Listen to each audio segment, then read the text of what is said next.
In this video, that is second part of vector analysis, I would like to explain integration of vectors. In vector analysis, the integrals which are commonly used are line integral, surface integral and volume integral. That means vectors can be integrated by three methods: line integration, surface integration and volume integration. First of all, I would like to explain line integral. The integration of vector along a curve is called line integral.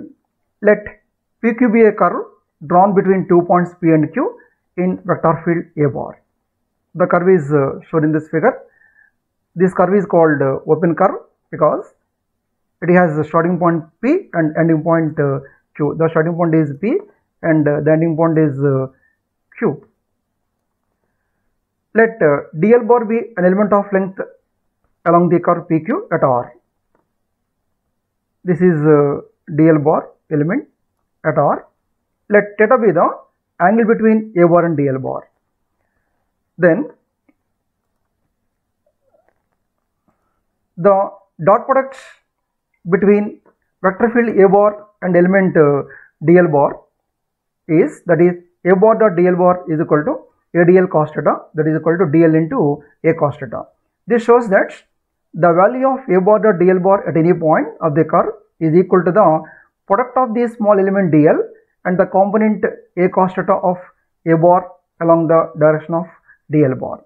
The total value of A bar dot dl bar for the complete curve PQ can be obtained by integrating equation 1. Hence, integral P to Q A bar dot dl bar is equal to integral P to Q A cos theta dl. Then the integral P to Q A bar dot dl bar is defined as the line integral of A bar along the curve PQ. The line integral can be used to define curl of vector field A bar. Suppose that if you take a surface of unit area, then the maximum line integral of the vector field A bar around the boundary between surface of unit area is called curl of vector field. Now, the examples of line integral. First example is, if A bar represents the force acting on a particle moving along the curve from P to Q, then the line integral of A bar represents the total work done by the force during the motion from P to Q. That means the total work done by a force acting on a particle in moving from P to Q can be obtained by using line integral. If A bar denotes the electric field intensity at any point, then the line integral of A bar represents the potential difference between P and Q. This is another example of line integral. Now, the second type of integral is surface integral. Consider a closed surface S in vector field A bar bounded by a curve. Let ds be an infinitesimal element of the surface. This is surface ds. This surface element of area ds can be represented by area vector ds bar. Then ds is equal to n cap ds, where n cap is a unit vector in the direction of ds. Let theta be the angle between A bar and ds bar. Now, the dot product between vector field A bar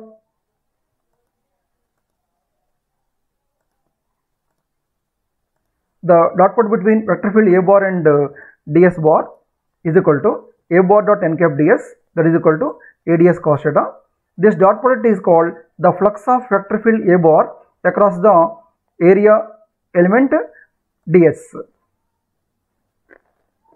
The total flux of A bar across the entire surface of area S is given by surface integral of, that means W integral of A bar dot ds bar, that is equal to surface integral of A bar n cap ds, that is equal to surface integral of A cos theta ds.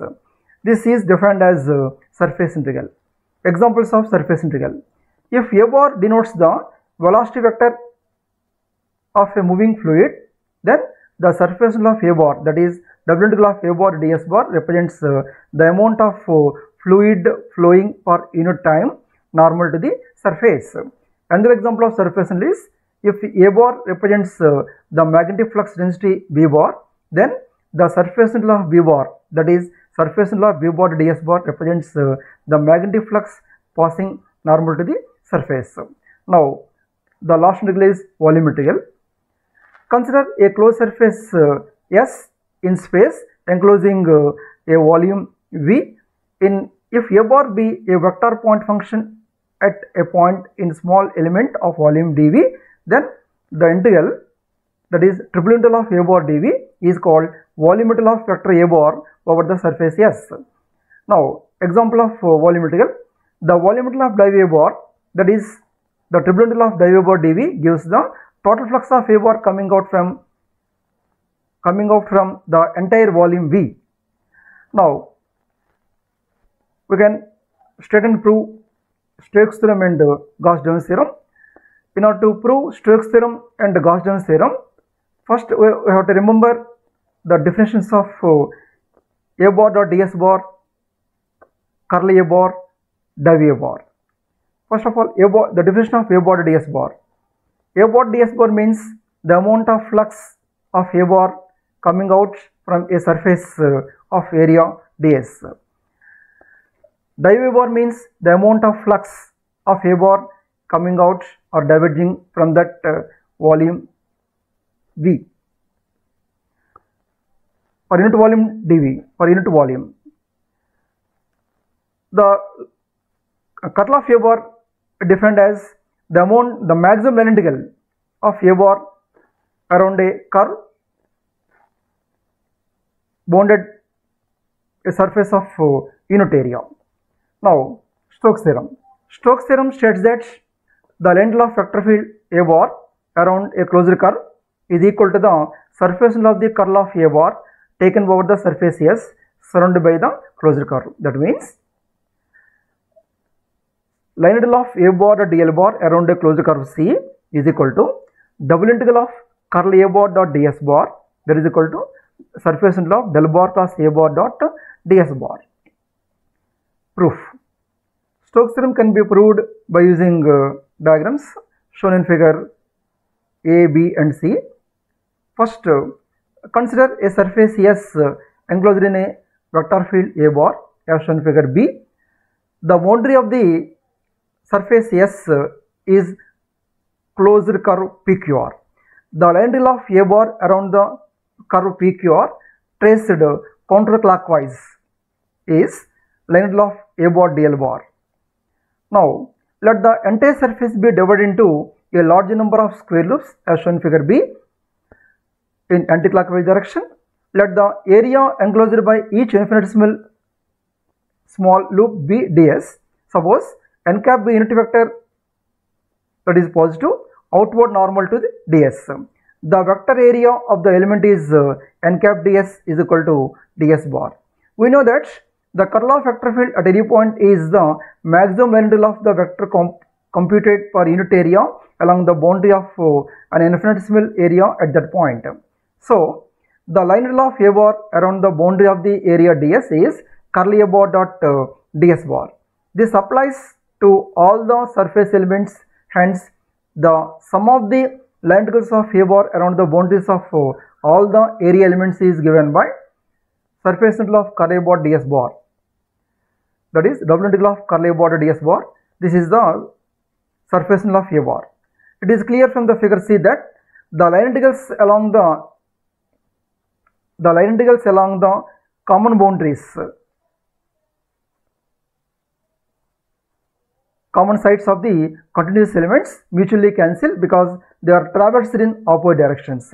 Now the sides of the elements which lie in the periphery of the surface contribute to the line integral.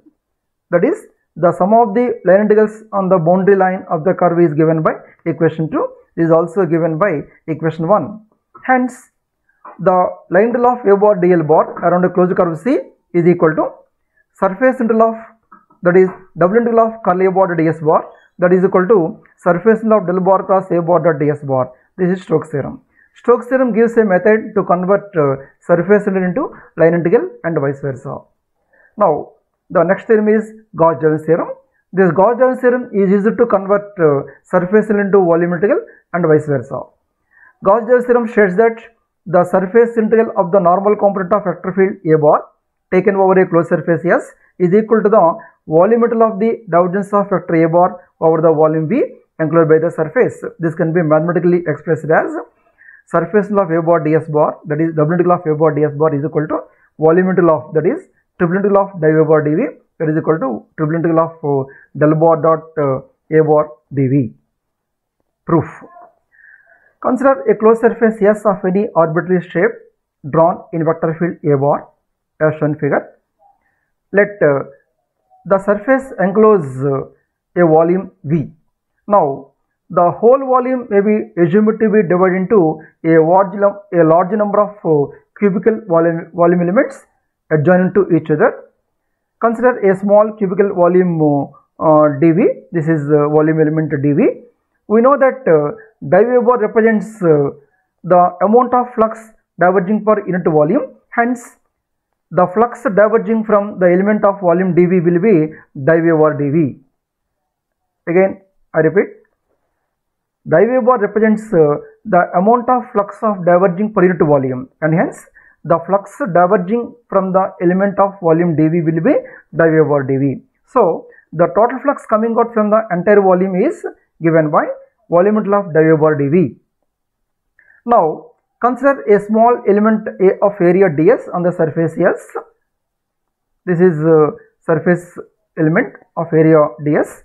This surface element is represented by area vector ds bar, where n cap is unit vector normal to the surface, and theta be the angle between A bar and n cap. Then the component of A bar along n cap is A cos theta, that is equal to A bar dot n cap. The flux of A bar through the surface element ds is given by A bar dot n cap ds, that is equal to A bar dot ds bar. So the total flux through the entire surface S is given by surface integral of A bar dot ds bar. This must be equal to the total flux diverging from the whole volume V enclosed by the surface S given by equation 1. Hence, from equations 1 and 2, we get surface integral of A bar ds bar is equal to volume integral of div A bar dv, that is double integral of A bar ds bar is equal to triple integral of del bar dot A bar. This is Gauss-Jevons theorem.